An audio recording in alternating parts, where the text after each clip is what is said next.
Happy Chinese New Year's, everyone. That's what those explosive sounds you might hear in the background are. It's been going on for hours, and I'm not going to let Chinese New Year stop me reviewing models. So you're just going to have to deal with the fireworks sounds if they go off again. So we have MiniGT number 461, and this is the 911 Targa, misspelled here. Maybe that's how Germans spell it. 4S, Heritage Design Edition in cherry red. Okay, licensed, all that stuff, standard MiniGT form. Turns out that this is based on the 992. It was sold in 2021, and they're only made or are making 992 of these things because I believe that's because it's based on the 992 Porsche 911. I could be wrong though. And so Porsche looked at all the previous Targas that they sold and realized that people that buy 911 Targas tend to max them out with a lot of options. And so they just capitalized on like the 50th year of the Targa and basically took a Targa 4S and had a lot of cosmetic additions and then ran the price up to $180,000. So I don't know. I don't know if that sounds like a good deal or not. I don't know what a regular Carrera 4S Targa costs, but I'm sure it can't be $180,000. Maybe it is. I don't know. Anyways, I bought this because it just looks cool. Alright, so there's the photo there. And the real cars do come in other colors. They don't come in just red. There seems to be like 5 or 6 different colors that they're going to make.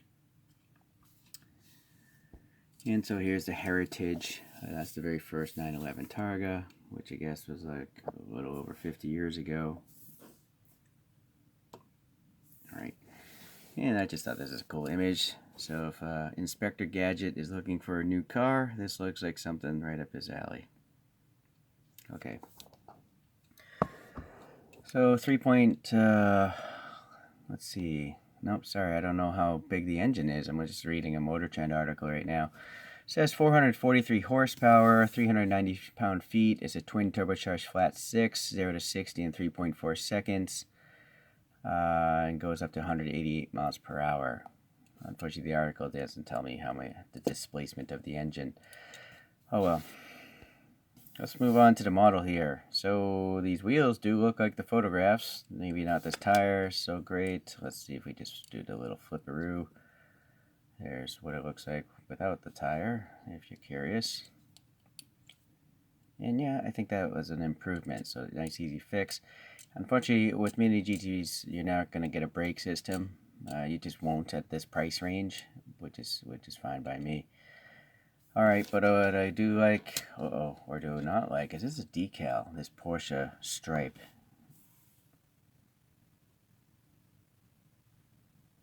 I think it's paint, but I literally think it's spanning an air gap. There's no wrinkliness, it's definitely paint. This is a tampo print. But, well, maybe they actually got paint into that door recess. It's very good if they did. Okay, well, anyways, you can really see the metallic flake. It's not a hot rod flake. It's pretty small, the flakes. I like it. Looks good.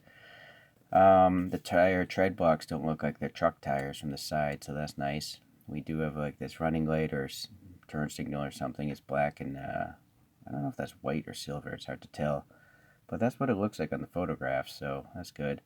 I'm pretty sure that's the fuel filler door. And then MiniGT has the rubbery mirrors, and yeah, there you go. So that's good. If you drop the model, there's a good chance it'll be fine. The door handle detail looks good enough. You know, it's got a recess for the fingers, and then the panel line there. And in general, the panel gaps are good here. They're not very wide. In the wheels, I didn't even notice. There's a Porsche crest. Let's focus on this. Yeah, I guess, it's not bad. You gotta remember, this is 4 times magnification. This is the tip of a dental pick, so I think it's pretty good for the price. Very nice. We do have some vents printed onto this little Targa roll hoop here, and it's painted silver and black. It's all probably the same piece of plastic, all this glass here, but good printing, separation, and all that stuff. Alright, let's go to the back this time. So we got some red for reflectors. The red paint is also for the taillight. It's not clear plastic, which I can totally understand because it is extremely thinner than a dental pick. So you can't do that in clear plastic unless it's like a resin model. And then you can actually see the Porsche nicely printed. And that's actually on a, well, it's a bit of an angled surface. I thought it was deeper in than that, but no. Well, anyways, it's well done. I like it. It's printed nicely. And since here we have 911 Targa 4S, looks good as well. And again, tampo print, not a decal. Yeah, so no decal BS from MiniGT. And then I guess those must be like the third brake light. Maybe they're like LED strips or something. And then some silver here. Maybe those are, I don't know, chrome plastic or something on the real car. I think this is is this a separate piece? I can't tell. It might actually be part of the casting. I don't know. Alright, the exhausts look good because there's actually depth to the middle of them. So they do look like tubes. They're black in the middle. And then the silver looks good as well. Nothing in the license plate area. That's fine. I'm going to add my own later anyways. This side, any issues? There's no fuel filler, but everything looks good. Oh, and yeah, if you're new to collecting, MiniGT is a brand. They like to have all their models roll, and this one does roll very well, I gotta say. Some of them, not all of them, roll very well, but this one clearly you can see. I'm not pushing my fingers much, but it's zipping back and forth. Okay, so now going to the front. This headlight here, let's go check this one out.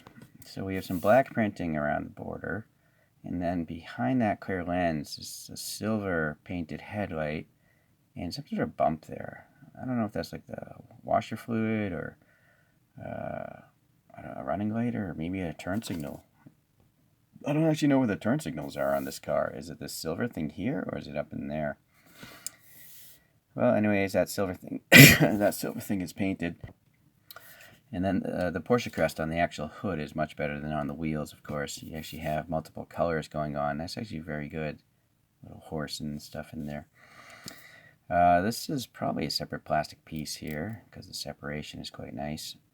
Yeah, and then a little grille detail in there even. Even a little bit of black paint here on the bottom. And yeah, I do see that on the front photograph. So MiniGT got that. Very good, very good. And then it's got these white, I guess those are racing stripes. I can't recall a 911 having that ever, but yeah, they chose to do it. And then naturally the 50 there looks pretty good, and you'll see that they did a negative for the text here. It's white outside the circle and it's just red or the body color showing through. So that's a pretty cool graphic design statement there. So the front of the dashboard is actually red, so that's very nice. And then we have a yellow, creamish, no, it's not yellow. I would just call it like a cream color. It's not white. It's definitely ivory or light cream color. So MiniGT is really stepping up their game. I mean, multiple colored interiors, that's usually beyond this price range. You know, if you look at the nearest competitor to MiniGT, I think, is Power 64, and they only have black plastic interiors, so they should really get it together and start molding different plastics or painting their black ones.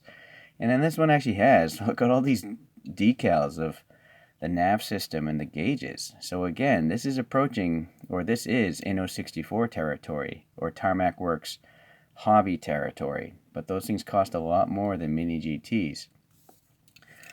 So yeah, you got the Porsche crest there on the steering wheel, the dash, the vents, the center console, some buttons. They're all decals, but it's very improbable you're going to touch that with your fingers, so I don't think it's going to lift off. Hopefully they'll stay there forever, hopefully. The door detail is very nice. It's actually quite deep, that armrest underneath the armrest. It's almost like you want to put a little bottle there or something. Door handle, that's a little bit muted, it seems. The door switches there, but I don't know if that's a speaker back there by the rear seat. Some cushion details there in the rear. Anyways, then we have a black sill here for the back.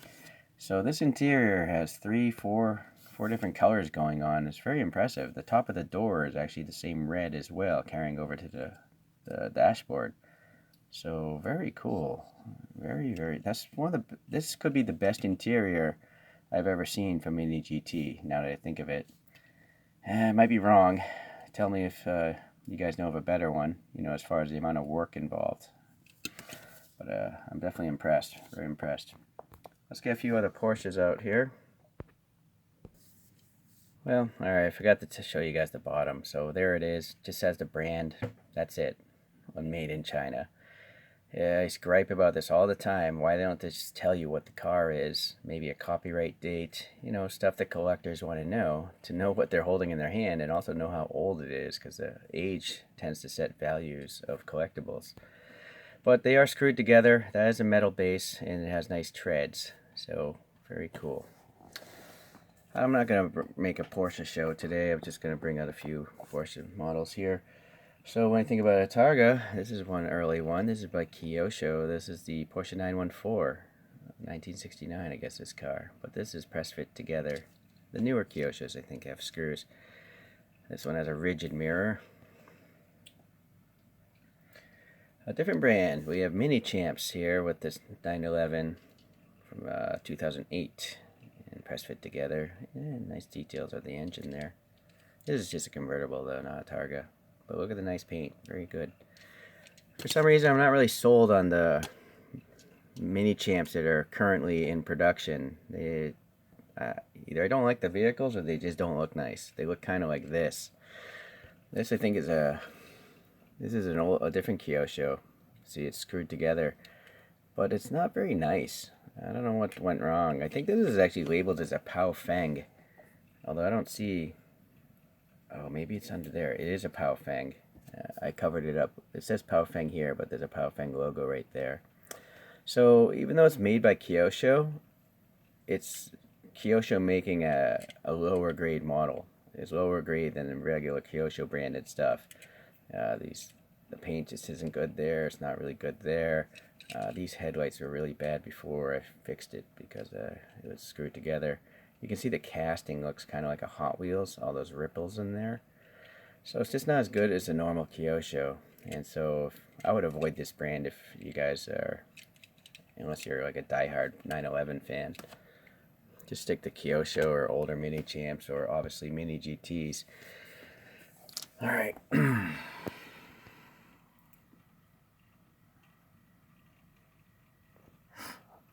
this definitely deserves a spin on its own. Yeah, as I mentioned, I think this is the nicest interior I've seen from MiniGT. It's got many colors and the decals are nice. So they're really stepping up the game. The only thing that's really missing from this is disc brake systems. But they really have everything else that you would expect from a model that costs 30 to 40% more money.